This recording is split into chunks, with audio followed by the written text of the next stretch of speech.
Last year, Info-Cult debuted the Dianne Casoni Award, a literary prize in memory of the late Professor Casoni, a psychologist, a professor of criminology at the Université de Montréal, and a member of the board of Info-Cult. She made substantial contributions in the study of cultic phenomena, group dynamics, and radicalization, and she worked closely with former members of high-control groups.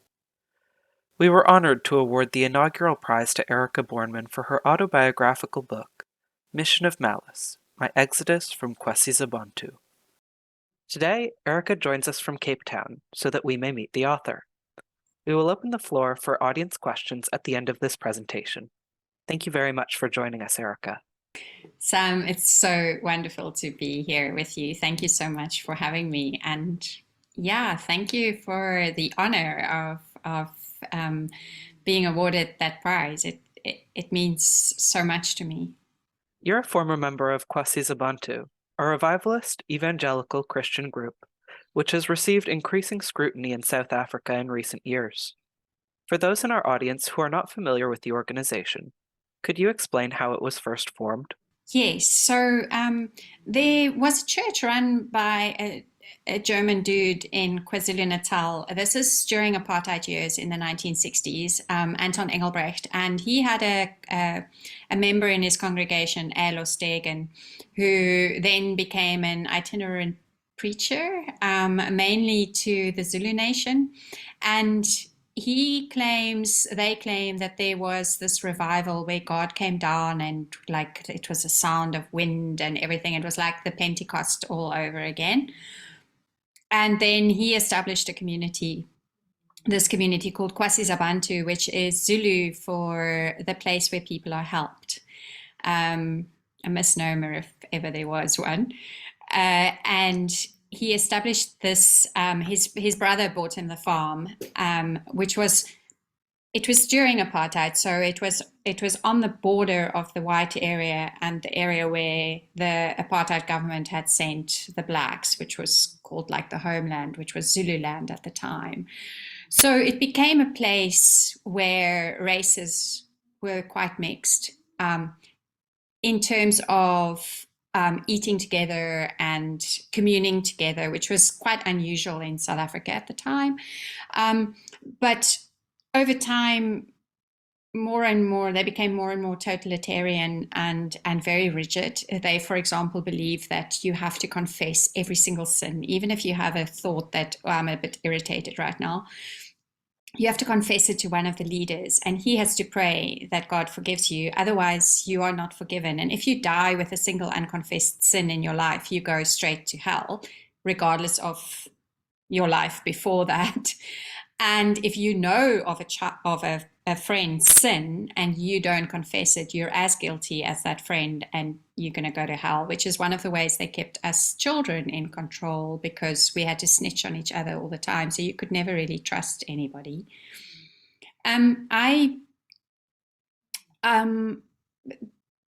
They are very totalitarian, but also they believe in demons and Satanism, and they have the Alo had these three elderly Zulu women who were his advisors, and they would go into trances, and that was God speaking through them to Alo. So that's seriously suspect, and they downplay that significantly today. They never mention it because I think they realize how weird it sounds to the bigger Christian community. But that was the start of KwaSizabantu, with a whole bunch of seances and trances and revelations from God. So today they preach that other Christians have the Bible, but we have the Bible and the revival. So, how did your family get involved? I was around 8 or 9 years old when my mother went to listen to one of these people preach. It was either Paolo himself or it was the woman that they claim he raised from the dead, Lydia Dube, who is now the de facto leader because Paolo is on his deathbed. He has been for a while. He's just not letting go. So maybe he's scared of hell. I don't know. But sorry, that was a little bit. But honestly, he preached the fear of hell into us so much. So my mother went to listen to these people preach, and apparently my parents' marriage was in trouble. And she told my father that if there's anybody who can help her, it's these people. And so we moved across the country so that we could be closer to them. And my mother went and stayed there for about 6 months, I think. And when she came back, she burned all her clothes, my clothes as well, because women have a very, very strict dress code. Nothing revealing, only dresses, has to have sleeves, no cleavage, like the dress has to be below, no makeup, no jewelry, no, like nothing. Because a woman is a temptress, we're there to tempt the men into sin. And so you have to be as bland as possible so as to not tempt the men. And then my parents actually left us children there when I was 9 years old for 10 months, and they went to France to learn French. My dad was a missionary and he wanted to learn French to go into French speaking Africa. And I know that he never really understood what he'd done to us because my brother and I, neither of us told him what they did to us then. And then they came back from Europe and we moved to Johannesburg for 3 years. And then when I was 15, my dad came to me and said that their mission, KwaSizabantu, we just call it the mission for short, were opening one of South Africa's first multiracial schools. This was in 1986, and that they'd asked him to be principal. And so my brother and sister stayed behind because she had just started her first year of postgraduate studies and my brother was in his final year of school. So they stayed up in Johannesburg, but I moved back down with my parents. And I thought this time it would be okay because my father would be there to protect me. But then the day before school opened, he died of a heart attack. He was only 43. And so then it was just my mother and I at this place. And yeah, things really went pear-shaped. In broad strokes, what was it like being a child in that environment? I think the one word that I can describe my childhood and my teenage years is terror, terrified. We would witness a child who had done a tiny small thing wrong. They would be publicly beaten in front of us, and we had to just bear witness. We couldn't cry, we couldn't show any empathy because then we'd be next. But it wasn't only the physical beatings that we were scared of. I was petrified of God and petrified of going to hell and petrified of the rapture. Because I knew that I wasn't up to par with the way that they wanted us to be. I wasn't faultless and I wasn't blameless, and God never spoke to me. And so I knew that I wasn't actually. I'm sorry, my cat has a cone and he's just joined me on my lap, but he's fine.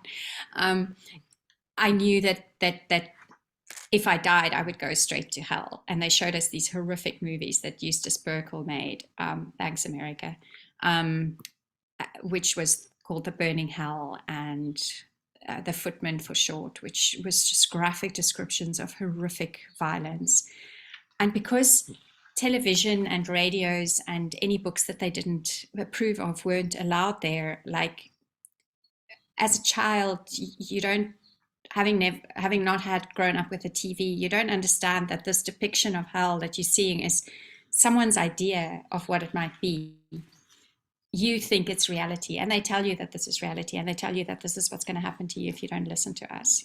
People, maggots crawling out of people's eyes, people falling into flames, really horrific. And toddlers were made to watch this. So yeah, so my childhood and my teenage and young adult years can really be summed up with one word, and that is terror.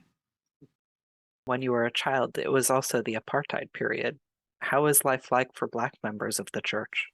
So this is supposedly a multiracial society, and that was one of the things that definitely attracted my father to this place, because we grew up in a home that wasn't racist, even though it was a white South African home. And so I know that one of the things that attracted my father most to KwaSizabantu was the fact that they were multiracial and that they supposedly didn't discriminate. but the black children lived in different accommodation to the white children. They ate different food. Yeah, my black friends tell me that they were sometimes made to eat rotten food, and they had to be thankful for it. The black children were the ones who got beaten naked sometimes, and beaten until they were bleeding. Yes, there were hectic beatings handed out to white children, but the vast majority of the really bad physical torture um, was rained down on the black children. The black workers, well, many workers went unpaid. They were just happy to have a roof over their heads and communal meals. But where there was payment made, the black workers earned a fraction of what the white workers earned. It was serious discrimination. Managerial positions were mainly white, but then with the odd black person so that they could say it's representative. But honestly, I think that the one big red flag for me is that in the 60 years of its existence, there's never been an interracial marriage. So, I mean, that kind of, Paolo would preach and say that so these are South African antelope, like a springbok doesn't lie with a blesbok, like that would be his justification for there being no interracial marriage allowed, when actually he's just a big old racist. So your book is not only about your time in the mission, but also about the process of making these experiences known to the public. What has that been like? It took me about 3 to 4 years after I left. I ran away at the age of 21. And it took me about 3 or 4 years before I started realizing that what I had experienced and what I had witnessed was abuse. And when I gained that understanding, then suddenly it was, but what about the children who are left behind?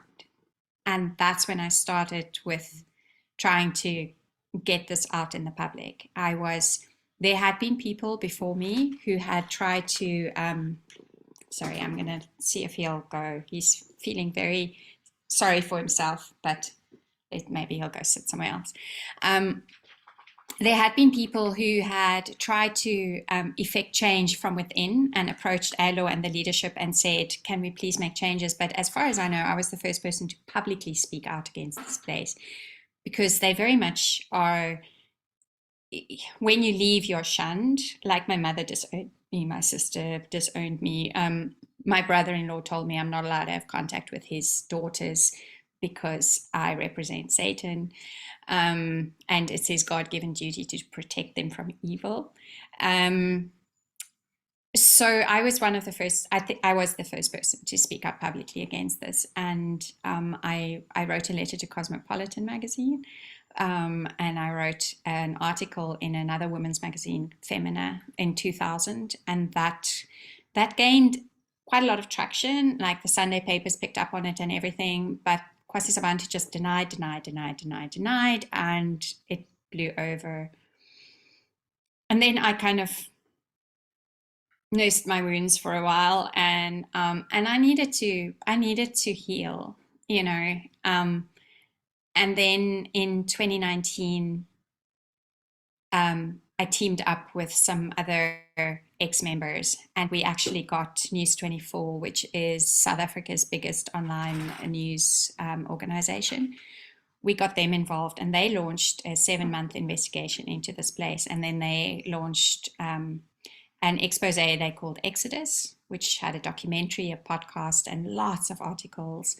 And that brought everything back into the fore in South Africa.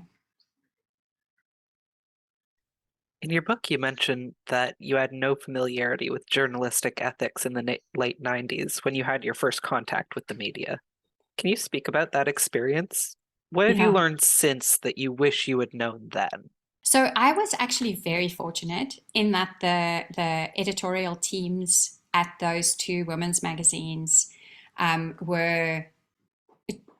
like such good journalistic ethics, because in retrospect they could have really sensationalized my story, and I wouldn't have known how to prevent that from happening, but they didn't.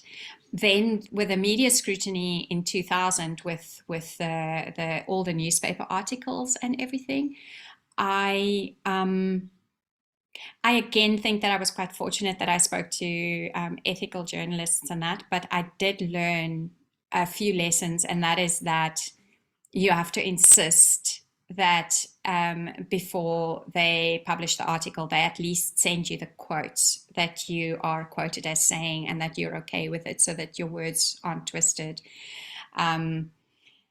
With our whole experience with News 24 was actually quite amazing.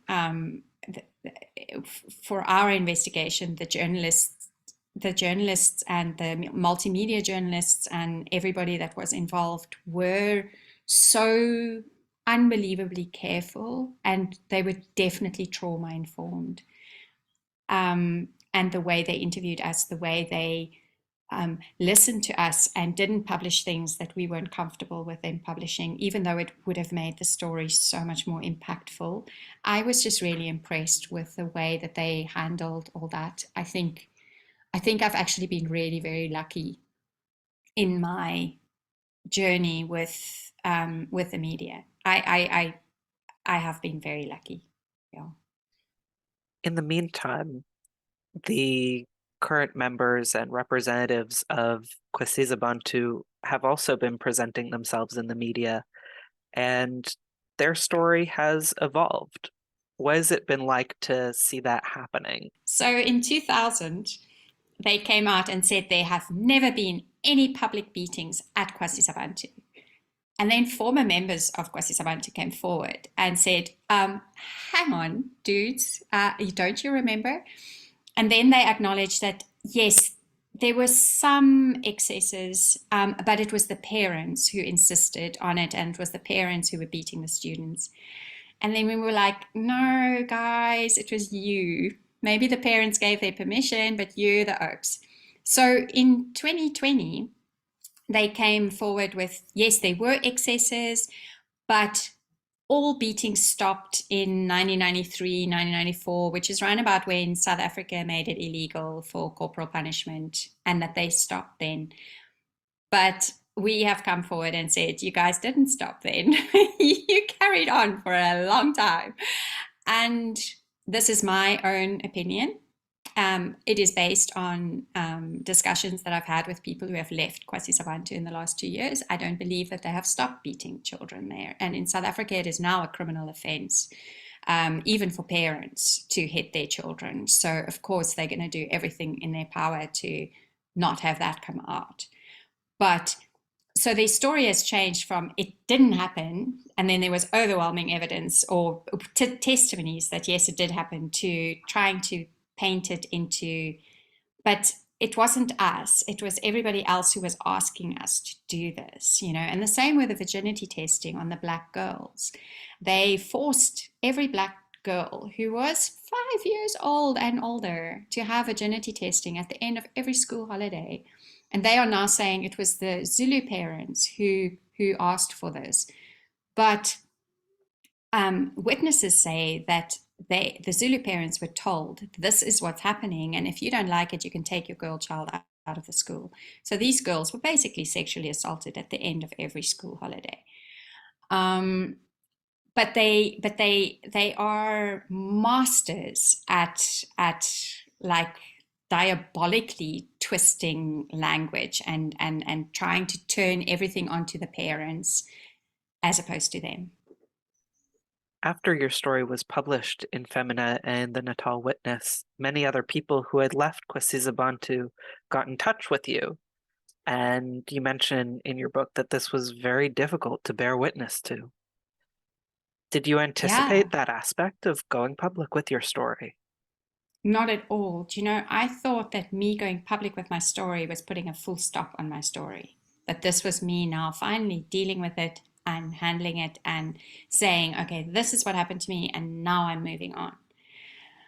And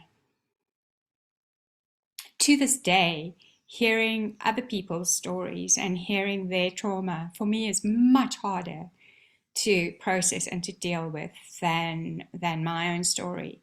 And back then, I hadn't been for therapy, and I didn't have any understanding of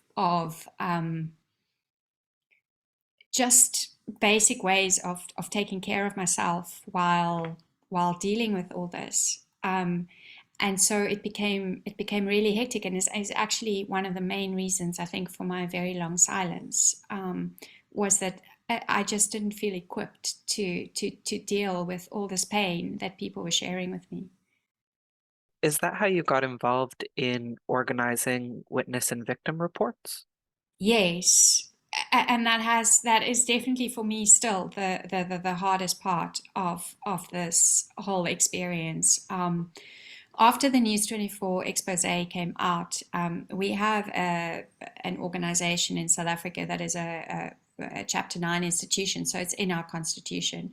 It's a body that is meant to protect the religious, cultural, and linguistic communities in South Africa. And they announced that they were horrified. Well, they didn't say they were horrified. They announced that they were going to investigate KwaSizabantu. Um, and all of us survivors got really hopeful, because it seemed like authorities were finally paying attention. And but because of the nature of their investigation, and they had certain hearings at certain times in Durban and in Johannesburg, and a lot of people didn't feel comfortable, um, being not being anonymous. And also many of them, look, a lot of us have very little resources because we spent our 20s and 30s and 40s surviving rather than thriving, just like trying to grapple with the trauma that we've been through. So very few of us are in a financial position where we can just travel to a city and stay there for 2 nights and go and attend a hearing. Like the vast majority of people are hand to mouth, and they can't just summer travel. Summer, sorry, I threw in a South African word there. They can't just travel. And so, what five of us ex-pupils did is we created a Google document where we asked specific questions regarding abuse, like the effects of it, what happened, who did it, what years did the abuse occur, and more than 70 people responded. And our hope was to give this to the CRL Rights Commission, who were investigating, on the understanding that they don't disclose people's names and details to KwaSizabantu. And in the whole process, even writing my book wasn't as hard as reading through those submissions. Could you give us a bit of context on the scope of this investigation? Whew, this is a tough one. When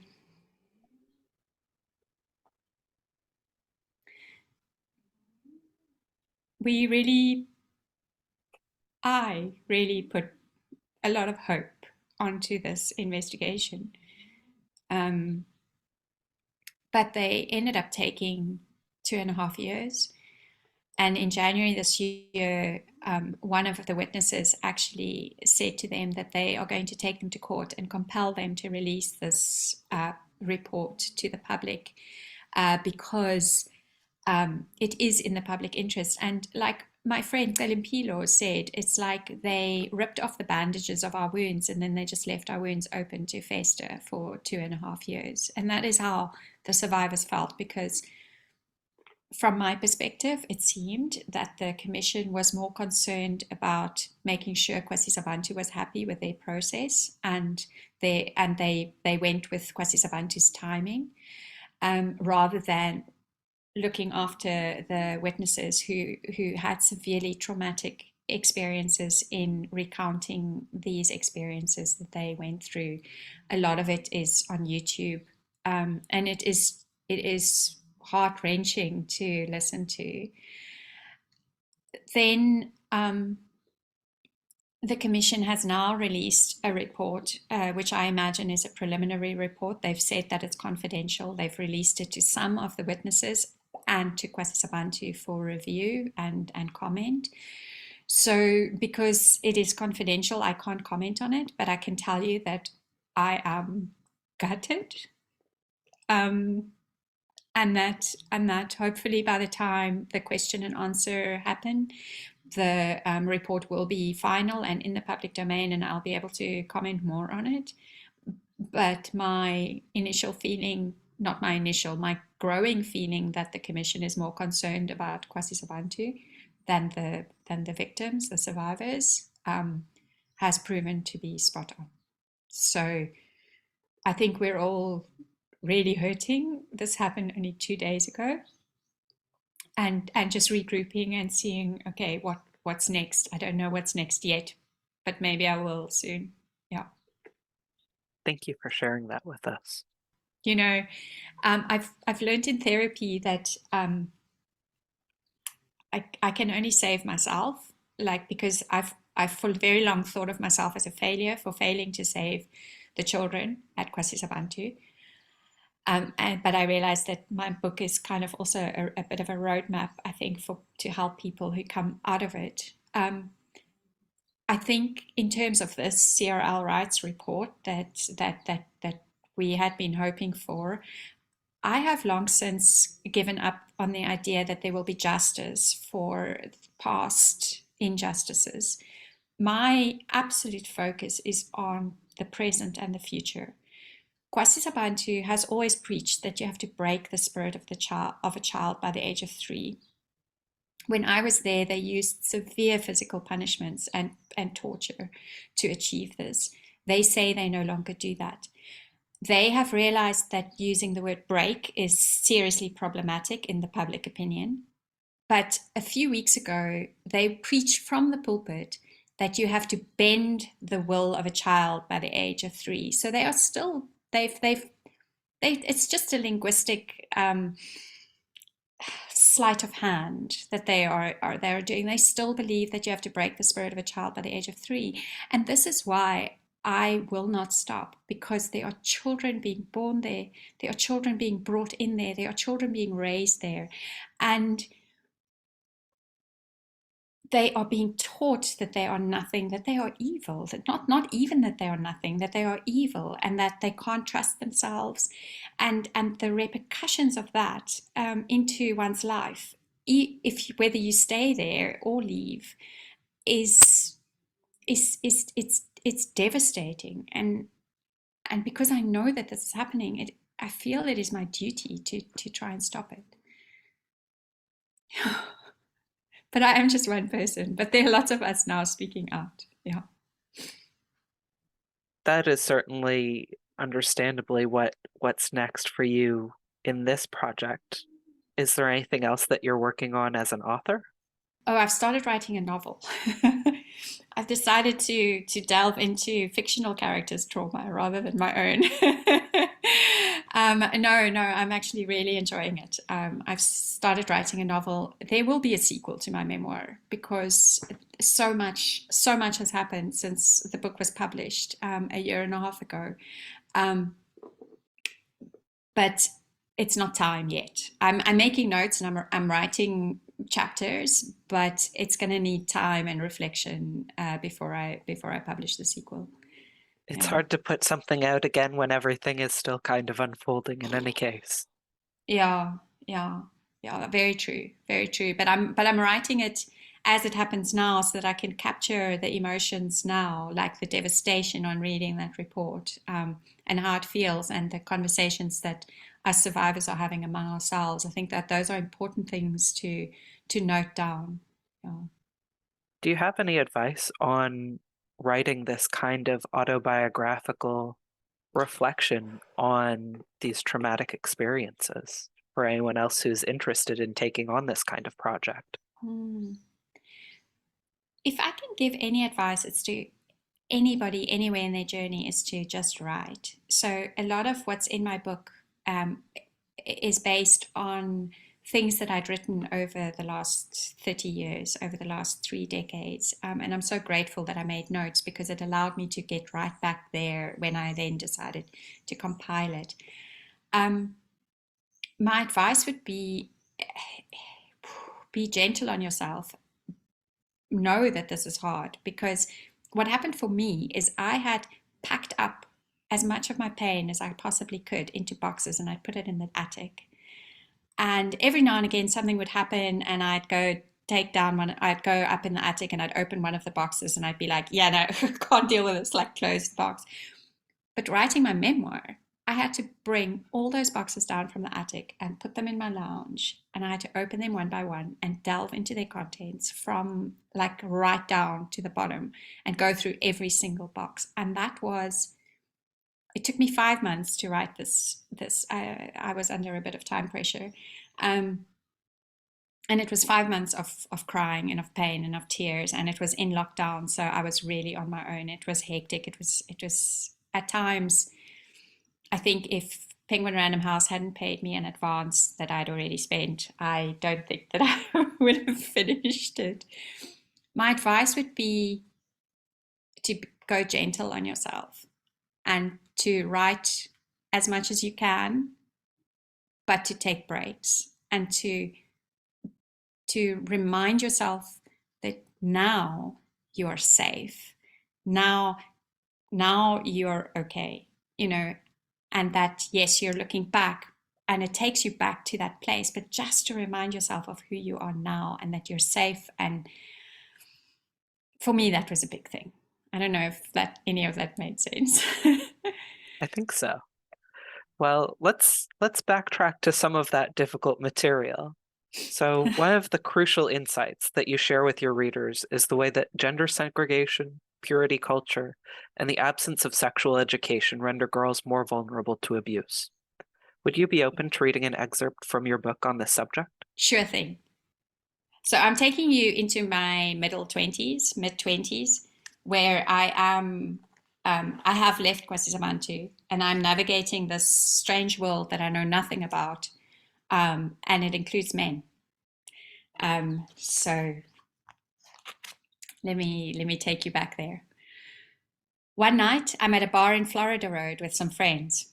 One guy has been paying me a lot of attention and buying me drinks. He's there with some buddies, and when my friends leave, I go over to them to say goodbye. He puts his arm around me and tells me that I'll break his heart if I leave now. So I stay. Then he whispers, "Want to come and have some coffee at my place?" I'm not entirely stupid. I know he's not inviting me for coffee, but I say yes because he's a man. And he's been buying me drinks, and I've accepted those drinks. And that makes me responsible for him wanting me. Besides, he might be the one, He's not the first guy who picks me up in a bar, and he won't be the last. But I learned something that night. As we leave, his one friend leans in and says to me, "Now don't be silly. Put a condom on his willy." It's the first time I get even the slightest inkling that I have some agency in what is about to transpire. I can insist that he wear a condom. I did not know this. Here's the thing. Parents who think they are protecting their girl children by not teaching them about sex are actually leaving them wide open to exploitation. These parents, and they're mostly super religious people, teach their daughter that purity is the ideal state. Her understanding of what purity entails will vary depending on what they allow her to know. They also teach their daughter that she is inferior to men. They may not think that this is what they're teaching her, but they are. Trust me on this. She learns about her inferiority from watching her mother interact with her father. She learns it in their religious institutions. She learns it from seeing how much more freedom boys have than girls. If she's Christian, she learns it when female characters from the Bible are decried from the pulpit. Chances are she has no agency over her body, and she's not at liberty to decide what she wears. Her purity is the prize. This is a message she hears repeatedly. As long as she remains in their home with little or no access to the outside world and outside influences, her parents can probably keep her pure. Their aim is her purity and not her happiness, of course. They simply want to keep her pure until the day she marries. What happens to her after she marries is not their concern. She's allowed to be defiled by her husband, after all, because it's a union sanctioned by God. Suddenly all the impurity is stripped from the act, and she'll have to get with the program. But she still has no agency and must submit to him whenever he wants her. Consent is not a concept here. Her purity is the prize. She has to keep it at all costs. And yet she'll constantly come up against men who want to take that prize from her. And men are her superiors. She has to give in to them in every other aspect of her life. Bow to their wisdom, serve them first, make sure they are happy. See the problem here? Teaching young girls that they have agency over their own bodies is essential, and placing the onus on them to stay pure until marriage is just plain stupid. You cannot teach a girl that men are in control and also expect her to remain pure. Because there are men who do not want her to remain pure, I can assure you of that. And unless you lock that young girl up until she gets married, how will you protect her? You protect her by educating her. You protect her by enabling her to make the right choices. You protect her by giving her rights and teaching her that she owns those rights. Yes, I chose to go home with that guy that night and others on other nights. I am responsible for my actions. But I didn't know any better. I didn't know that I can say no. I feel responsible for his arousal because I allowed him to buy me drinks. I enjoyed all the attention. I was leading him on by going over to him and his friends. It is my duty to go home with him. I don't know that I can simply say, no thanks, goodbye, night, and make my way home to the safe space I share with my brother. Educate your daughters. If you don't, you're throwing them to the wolves. Yeah. And this is kind of a theme that runs through my book is this learning to live in this world and learning to understand myself and learning to make sense of the world. And I write about this, my ongoing battle with relationships and my relationships with men in particular, and not taking agency of my life in that respect. And I'm just going to read one paragraph from a much later chapter, which is called Primed for Failure and deals with my relationship with men. And it goes, after a lifetime of silencing my intuition when it comes to men, I've grown really good at ignoring red flags. I don't realize it, of course. I like to think that I've become more enlightened, but the indoctrination I got at KwaSizabantu, that women are inferior to men, that we have to guard against leading men astray, that we're whores, sluts, and Delilahs, left an indelible impression. This, despite the fact that intellectually I've known for years that the ideas of gender roles are totally unsound.